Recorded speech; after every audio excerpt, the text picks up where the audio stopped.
উসমান হাদি, শরীফ উসমান হাদি ইনসাফ প্রতিষ্ঠার জন্য আন্দোলন করছে। বয়সে আমার 3 বছরের ছোট হবে, কারণ তার জন্ম দেখছি 93-এ, আমার 90-এ। এত কম বয়সী একটা ছেলে ইনসাফের পক্ষে, ন্যায়ের পক্ষে কথা বলে জীবন দিচ্ছে। দেখছেন না আপনারা? বাংলার ইতিহাসে এমন রাজকীয় জানাজার দেখছেন? আপনারা কথা বলেন না কেন? বাংলাদেশের ইতিহাসে এরকম রাজকীয় জানাজার কারো হয় নাই। এই একটা তরুণ ছেলের হয়েছে। আরে সে তো আসলে মারা যায় নাই, এর তামান্না ছিল শহীদ হবে, আল্লাহ তার শহীদই মৃত্যু কবুল করেছেন, সে তো জীবিত। কত মানুষ চোখের পানি ফেলছে। তারে আমি কোনোদিন দেখি নাই, কোনোদিন সাক্ষাৎ হয় নাই, তার এখনো ভিডিও দেখলে চোখের পানি আয়। যারা দেখছে তারা বলতে পারে, আর যারা উপস্থিত হয়েছে তারা দেখে। একটা যুবক, তরতাজা যুবককে গুলি করছে গত শুক্রবারে, আর এই শুক্রবারে সে মারা গেছে, আর হত্যাকারী পালিয়ে গেছে। এত আধুনিক যুগ, এত টেকনিক, এত টেকনিক্যাল, এই যুগে আসামি পার হওয়ার কথা না। যাই হোক, আল্লাহ তাআলা আমাদের রাষ্ট্রকে হেফাজত করুন, বলি আমিন। বলেন আমিন। আমরা রাজনীতি করি না, রাজনীতি বয়ান দেই না, কিন্তু দেশের স্বার্থে কথা বলতে হয়। আল্লাহ তাআলা যেন এমন মানুষদের হাতে রাষ্ট্র ক্ষমতা দেয় যারা ন্যায়ের পক্ষে কথা বলে, ঠিক কিনা?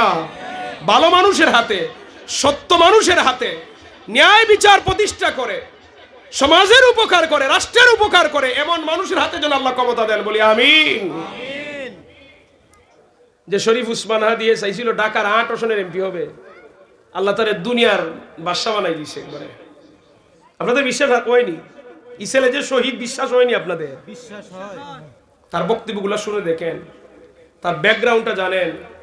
সে দাখিল আলিম মাদ্রাসায় পড়ছে, ছেলেটা দাখিল আলিম মাদ্রাসায় পড়ছে, ভালো রেজাল্ট করছে। এরপরে কলেজে গেছে, ঢাকা বিশ্ববিদ্যালয়ে চান্স পাইছে, সেখানে স্ট্যান্ড করছে। সে টকশোতে হাদিস বলতো, হাদিসের ইবারত কত সুন্দর করেছে। তার পরিবার আলেম পরিবার, তার বাবা একজন আলেম ছিলেন, তার বড় ভাই জানাজার ইমামতি করছেন, উনি কামিল মাদ্রাসার প্রিন্সিপাল। পরিবারটা আলেম পরিবার। 1 সপ্তাহ যাবৎ সে অসুস্থ, বাংলাদেশে চিকিৎসা হয় না, সিঙ্গাপুরে নিল।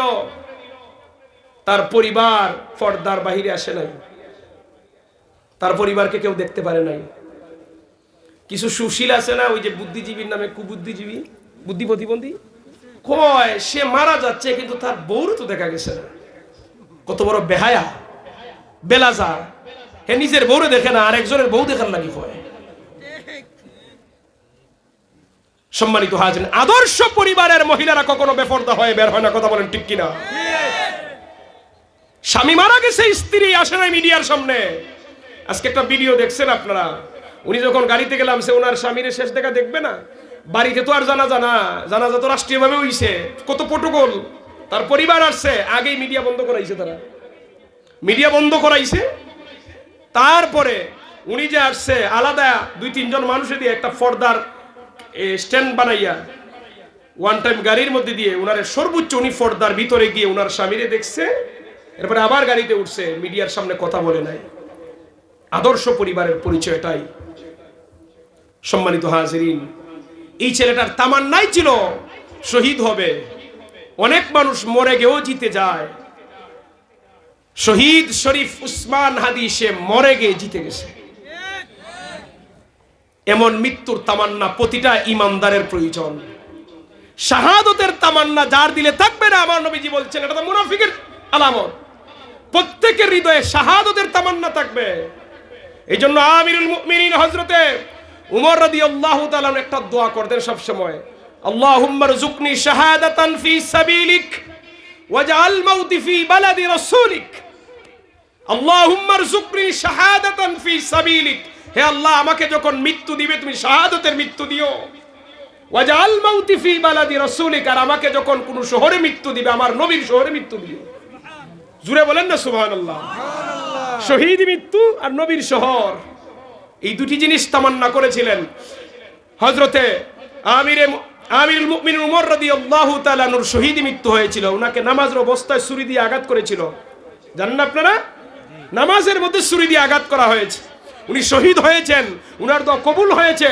উনি মদিনার শহরে মৃত্যুবরণের জন্য দোয়া করেছিলেন, মদিনায় মারা গেছেন, রাসূলুল্লাহ রওজা মুবারকের পাশে শুয়ে আছেন। মুমিনের দোয়া এভাবেই কবুল হয়। এই ছেলেটা মিডিয়াতে যতবার কথা বলছে দেখছি শাহাদাতের কথাই বলে, তার ছেলের কথা বলছে, ছেলের দিকে রাখার যাওয়ার কথা বলছে। তার পরিবারের মানুষেরা তারে বিভিন্নভাবে রাজনীতি থেকে বিরত রাখার জন্য চেষ্টা করছে। সে উত্তর দিয়ে যে কোনোভাবে বেরিয়েছে, ইনসাফের পক্ষে কথা বলে আজকে সে মরে গিয়ে এই বাংলার কোটি কোটি মানুষের হৃদয়ে স্থান করে নিছে। আমার তো মনে হয় না আমার আপনজনের জন্য এত চোখের পানি আইছে, কিন্তু এই উসমান হাদির জন্য আমার কয়েকবার চোখের পানি আইছে। তার জন্য দোয়া করেছি, যদি আজকে সম্ভব হইতো তার জানাজা দিতাম, কিন্তু সম্ভব ছিল না। সম্মানিত হাজিরিন, এরকম মৃত্যু প্রতিটা মুমিন কামনা করে।